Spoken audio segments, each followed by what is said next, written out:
Hello everyone, today I'll introduce the experiment of investigation of the characteristics of a refrigerant compressor.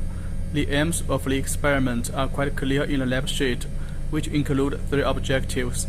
The first one is to investigate the mechanical and volumetric efficiencies of a reciprocating compressor under different compressor load and pressure ratio of compression. The second is to compare the Carnot refrigeration cycle with a practical refrigeration cycle.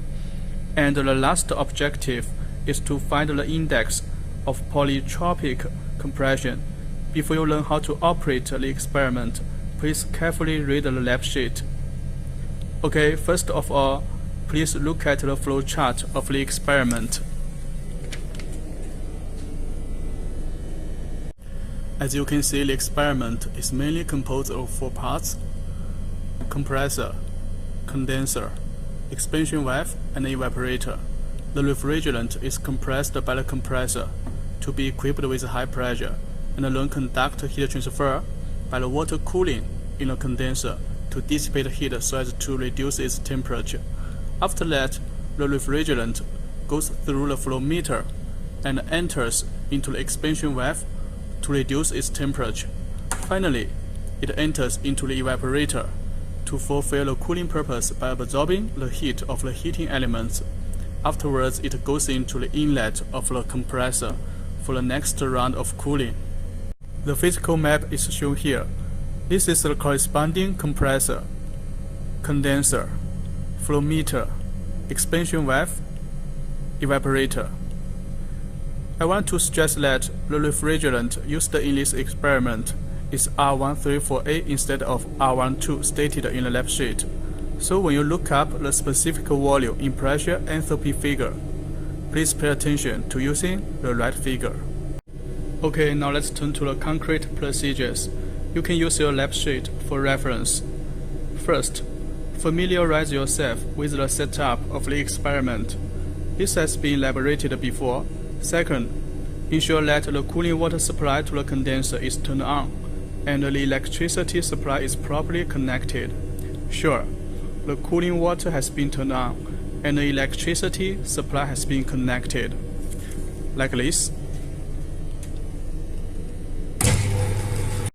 Third, adjust the flow rate of cooling water through the condenser at about 40 grams per second, and set the evaporator heat input control to the minimum position.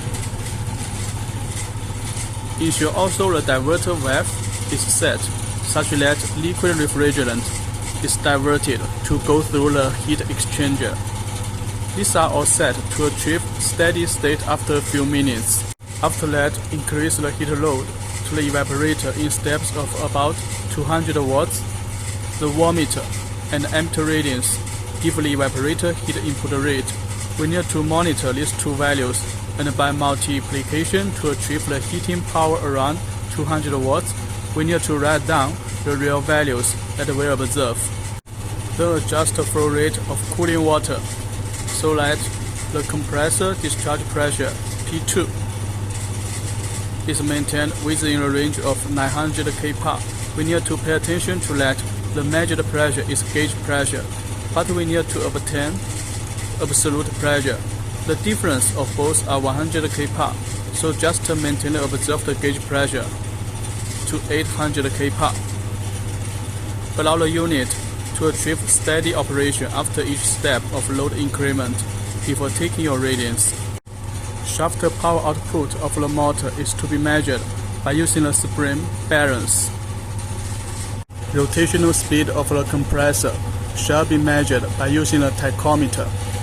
The mass flow rate of refrigerant is measured by the flow meter. The suction pressure P1 is equal to the evaporator pressure, and the discharge pressure P2 is equal to the condenser pressure. When doing calculation, we need to use absolute pressure. So when you write down your pressure values, please don't forget to add 100 kPa so as to transfer into absolute pressure. The temperature will be collected at each position for comparison, and the specific volume of refrigerant will be obtained by using the intake condition of temperature T1 and suction pressure P1. As shown in the following table, please record the above-mentioned data in the table, and then increase the heating power by adjusting the button to the next condition. Okay, after recording 5 groups of data, the experiments are finished, and based on your obtained data, calculate the parameters in the following table. Then turn the evaporator heat input to 0, and switch off the electricity supply, and then turn off the cooling water. With this video, I'll send you the 5 groups of experimental data. By using the data, you can calculate the other required parameters to complete the questions. I'll also include the website to help you easily calculate the specific volume of the refrigerant R134A in a document sent to you. Hope you could smoothly complete the task in this experiment and fully understand the characteristics of refrigerant compressor. Thank you.